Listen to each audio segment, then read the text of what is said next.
വലിയ ദുരന്തമുണ്ടായത് 3 തൊഴിലാളികൾക്കാണ് ജീവൻ നഷ്ടമായിരിക്കുന്നത്. അഷ്റഫ്, ജബ്ബാർ, ബഷീർ എന്നിവരാണ് മരിച്ചത്. 2 പേർ ഇപ്പോൾ ചികിത്സയിലാണ്.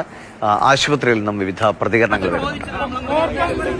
ആ അപകടത്തിൽ നിന്ന് 3 പേരുടെ ജീവൻ ഇപ്പോൾ ഇവിടെ നഷ്ടപ്പെട്ടിട്ടുണ്ടെങ്കിൽ ഇത് പ്രതിപക്ഷത്തിന്റെ അനാസ്ഥയാണോ?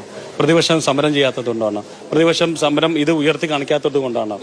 പൊളിഞ്ഞ കെട്ടിടത്തിന്റെ തൊട്ടടുത്ത് തന്നെ ഒരു പുതിയൊരു സ്ഥാപനം തുടങ്ങിയിട്ട് മാസങ്ങളായി. അതെ, നിങ്ങളിപ്പോ അതൊക്കെ കണ്ടു. ഞങ്ങളിപ്പോ അവിടെ നിന്നാണ് വരുന്നത്. നിങ്ങളെ സഹോദരന്മാർ അവിടെ ഉണ്ടായിരുന്നു, സഹപ്രവർത്തകർ അവിടെ ഉണ്ടായിരുന്നു. ആ കെട്ടിടത്തിന്റെ ഷട്ടർ നിങ്ങൾ പരിശോധിക്കും. 1 മാസം പോലും പഴക്കം അതിനില്ല. 5 ദിവസം മുമ്പ് ലൈസൻസ് ഇഷ്യൂ ചെയ്തിട്ടുണ്ടാവുക. അപ്പോൾ ഈ ലൈസൻസ് ഇഷ്യൂ ചെയ്യുന്ന അൺഫിറ്റ് ആയിട്ടുള്ള ഈ ബിൽഡിങ്ങിന്റെ അകത്ത് ലൈസൻസ് ഇഷ്യൂ ചെയ്യാനുള്ള അധികാരം ആർക്കാണ്? പ്രതിപക്ഷത്തിനാണ്, ഭരണപക്ഷത്തിനല്ലേ? അത് പരിശോധിക്കേണ്ട കടമ അവർക്കല്ലേ?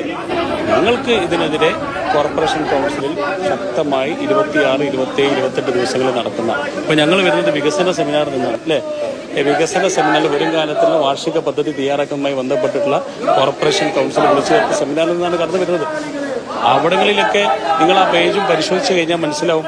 ഇതൊക്കെ എന്തോ പൊളിക്കാനുള്ള ഓർഡർ മാറ്റി പുതിയ DPR തയ്യാറാക്കി അവിടെ പുതിയ പദ്ധതി കൊണ്ടുവരേണ്ട ആലോചിക്കുന്ന ഒരു യോഗത്തിൽ നിന്നാണ് കടന്നു വരുന്നത്. അപ്പോഴാണ് ഇങ്ങനെ ഒരു ദാരുണമായ സംഭവം ഉണ്ടാവുന്നത്. ഈ 3 പേരുടെ കുടുംബത്തിന് നഷ്ടപരിഹാരം കൊടുത്തേ പറ്റൂ, യാതൊരു സംശയമില്ല. ഈ 3 പേരുടെ ജീവന് പകരം വെക്കാൻ ഈ നഷ്ടപരിഹാരം കൊണ്ടൊന്നും ആവില്ല. എന്നിരുന്നാലും ഇത് വരുത്തിവെച്ച വിനയാണ്, ഇത് വരുത്തിവെച്ച കൊലപാതകം തന്നെയാണെന്ന് വേണമെങ്കിൽ പറയാം. അതിന് കോർപ്പറേഷൻ ഭീമമായ നഷ്ടപരിഹാര തുക അവർക്ക് കൊടുത്തേ പറ്റൂ, യാതൊരു സംശയമില്ല.